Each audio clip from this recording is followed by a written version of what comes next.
Muita gente não está entendendo essa mudança abrupta de postura do Putin, porque agora ele vem dizer que a Rússia está pronta para negociar, mas semana passada não estava, e ele já chegou a falar em determinado momento de uma escalada desse conflito, ser algo a nível mundial, e de repente mudou tudo, né? Olha só, foi só o governo americano ir até o Irã de forma estratégica e cirúrgica, como eu já falei outras vezes, destruir as 3 bases que existem de enriquecimento de urânio que poderia ser usado para a produção de armas nucleares, que o Putin de repente mudou totalmente a sua postura, né?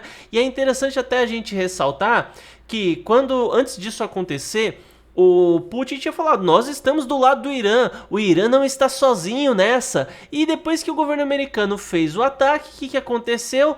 Magicamente o Putin veio falar assim, olha, veja só, nós não vamos atacar Israel pelo fato de que Israel é um país praticamente de língua russa, né? Existem aí milhões de pessoas russas e também da época da União Soviética morando lá, então por conta disso nós não vamos realizar esse ataque, né? Nós levamos isso em consideração e o que acontece? A Rússia tá muito, mas muito desgastada do conflito com a Ucrânia. Quando eles iniciaram todo esse processo, provavelmente o Putin achava que 90 a 180 dias, a 6 meses, né, mais ou menos, ele conseguiria dominar a Ucrânia. E realmente faz sentido, né? Um país do tamanho da Rússia dominar um país do tamanho da Ucrânia em coisa de 6 meses. Vamos extrapolar aqui, um ano. Mas o que aconteceu? Em primeiro lugar, a Ucrânia teve aí se mostrou como um país extremamente preparado e armado com seus drones, né? Então drones de última geração, sendo pilotados assim por pessoas muito capazes, né? Ao mesmo tempo, tiveram ajuda de outros países. Putin já esperava por isso? Já esperava, mas ele não pensava que haveria uma comoção mundial tão grande, né? Sem contar que a Ucrânia não recebe só ajuda em dinheiro físico, eles recebem muita ajuda em criptomoedas também. Então assim, influenciadores pelo mundo todo, jornalistas, pessoas de grande relevância pediram apoio para a Ucrânia, então eles receberam muito dinheiro, com isso conseguiram contratar muitos soldados, receberam também ajuda de muitos voluntários, muitos soldados do mundo todo estão indo para lá lutar. Eles receberam um armamento praticamente infinito dos Estados Unidos. E então, quando você vê isso acontecendo, ok, o país é pequeno, mas proporcionalmente eles têm soldados, munição e armamento infinito. Então como é que você vai lidar com um negócio como esse, né?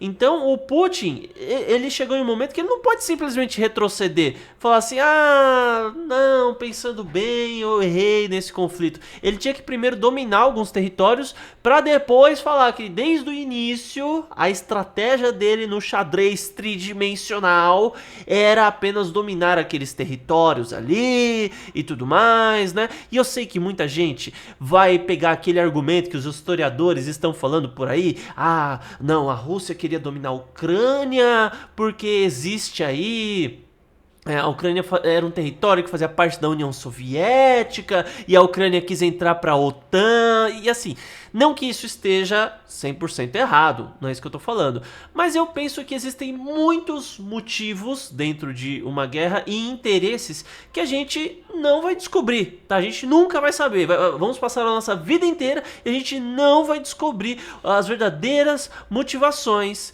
do Putin para realizar esse conflito. Talvez quem saiba disso, além do próprio Putin e dos seus serviços de inteligência, sejam alguns serviços de inteligência, talvez dos Estados Unidos, talvez o Mossad, que é o serviço de inteligência de Israel, que é um dos mais avançados do mundo, mas ter certeza absoluta, cara, ninguém tem, entende? Então a gente não pode se ater apenas ao que tá saindo na mídia, ao que tá saindo na TV, ao que tá saindo na internet, porque podem haver motivações muito maiores do que isso. Pode ser só o óbvio? Pode, mas eu penso que tem muito mais coisa envolvida, tá? O Putin, ele cometeu aí alguns crimes nessa guerra você fala assim, mas só o fato dele iniciar necessariamente é uma guerra. Só que existem outras coisas envolvidas. Não é só o fato de você atacar e tirar a vida de outro país. O Putin, ele sequestrou cerca de 3.500 crianças, levou para a Rússia, está condicionando elas em cultura russa, para falar igual russo, para agir igual russo, para aprender as coisas que os russos normalmente aprendem e para depois colocar essas crianças para adoção. Isso é a aculturação forçada que ele está realizando, que, assim, imagina só, quem tá me assistindo não é pai, não é mãe, às vezes talvez não tenha essa noção, mas qualquer ser humano olha pra isso e fala, cara, não se tira um filho de um pai e de uma mãe, é um trauma pra criança. O trauma dos pais ainda é o de menos, né? Mas eu fico pensando na criança, porque provavelmente eles falam que ou os pais morreram ou os pais abandonaram, entende? Ou A ou B, não tem outra coisa, né? E eles devem estar inventando esse tipo de história pra criançada e, cara, é muito triste. É realmente muito triste isso que ele tá fazendo. É de uma crueldade, assim, gigantesca. Tanto é que existe hoje uma ordem de prisão contra o Putin. Se ele, por exemplo, viesse aqui para o Brasil, o Lula, o governo do Brasil, seria obrigado a dar voz de prisão para o Putin. Se isso não fosse feito, o Brasil seria incluído em um conjunto de listas de países que não aderem a certas questões relacionadas aos direitos humanos.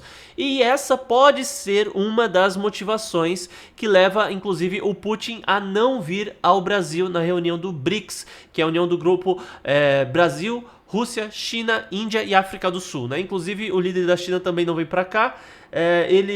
Existem rumores que apontam que o Partido Comunista quer tirá-lo do poder, então ele estaria sob avaliação nesse momento, preso dentro do Palácio Presidencial, além de que o Lula também está com uma credibilidade muito baixa e ultimamente ser visto com o Lula no mundo todo é uma coisa bem pejorativa. Não é só no Brasil, tá? O Lula está sendo mal visto no mundo todo. Então, depois de todo esse desgaste que a Rússia está passando, depois de toda essa dificuldade que eles estão para bater em um país pequenininho que nem a Ucrânia, e depois que ele viu que ele não vai poder peitar os Estados Unidos, agora o Putin fala que está pronto para novas negociações com a Ucrânia. E você fala assim, mas antes o Putin sentou para negociar sem estar pronto? Então, é que até aquele momento, sem o envolvimento dos Estados Unidos, ele acreditou que ia ficar só ali, Rússia, Ucrânia, Irã e Israel, e as coisas ficariam dentro desse eixo.